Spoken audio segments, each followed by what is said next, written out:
Halo, Assalamualaikum warahmatullahi wabarakatuh. Halo teman-teman, perkenalkan nama saya Muhammad Hidayat dari program studi perencanaan wilayah dan kota dari Universitas Muhammadiyah Sinjai.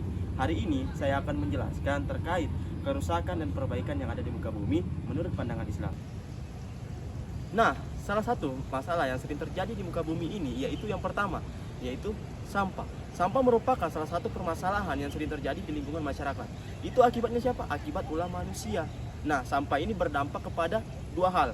Yang pertama yaitu banjir, yang kedua adalah menimbulkan bau. Banjir terjadi akibatnya karena adanya penyumbakan di area drainase, di mana aliran air itu tidak dapat mengalir karena adanya penyumbakan. Itu disebabkan apa? Disebabkan oleh sampah. Yang kedua yaitu terjadi karena adanya sampah yang menimbulkan bau di lingkungan masyarakat, yang sehingga menimbulkan ketidaknyamanan bagi masyarakat untuk beraktivitas setiap hari. Nah, itulah tadi beberapa foto-foto yang sempat saya berikan terkait TPA, tempat pembuangan akhir. Nah, di dalam Islam juga memiliki pandangan terkait perbaikan ataupun kerusakan yang ada di muka bumi ini. Berikut 3 solusi untuk mengatasi kerusakan lingkungan menurut pandangan Islam. Di dalam Al-Quran dikutip bahwa yang pertama yaitu keimanan dan ketakwaan. Disebutkan bahwa jikalau sekiranya penduduk negeri-negeri beriman dan bertakwa, pastilah kami akan memperlihatkan kepada mereka berkah dari langit dan bumi, tetapi mereka akan mendustakan ayat-ayat kami. Itu maka kami siksa mereka disebabkan atas perbuatannya. Seperti itu. Ini disebutkan dalam surat Al-A'raf ayat 98. Bagi Islam, lingkungan adalah bagian tak terpisahkan dari keimanan manusia terhadap Tuhannya. Dengan kata lain, perilaku manusia terhadap lingkungannya adalah cerminan dari tingkah keimanannya. Bahwa iman akan membesar, imannya akan membebaskan manusia dari hawa nafsu. Iman juga membuat seseorang merasa aman dan optimis sehingga tidak berlebihan dalam bertindak, seperti itu. Sementara itu, ada poin kedua yang saya rasa ini juga sangat penting dalam menangani permasalahan lingkungan.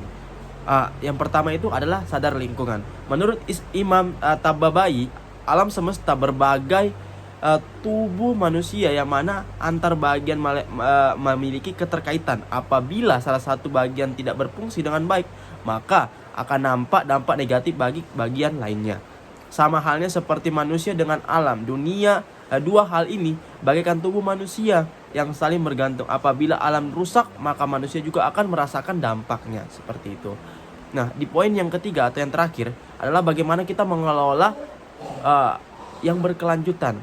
Untuk mempertahankan dan memenuhi hajat manusia, diperkenankan untuk memanfaatkan segala sumber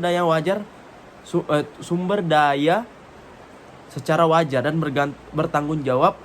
Dan manusia juga tidak diperkenankan memanfaatkan sumber daya alam hanya untuk memenuhi kebutuhan diri atau individu gitu, atau kalangan sendiri, sementara hak pemanfaatan orang lain serta generasi mendatang terabaikan. Nah, selain itu manusia juga dilarang untuk melakukan penyalahgunaan atau perubahan sumber daya alam hanya untuk kepentingan tertentu, sehingga hak pemanfaatannya bagi manusia ataupun orang yang menjadi berkurang atau hilang, seperti itu.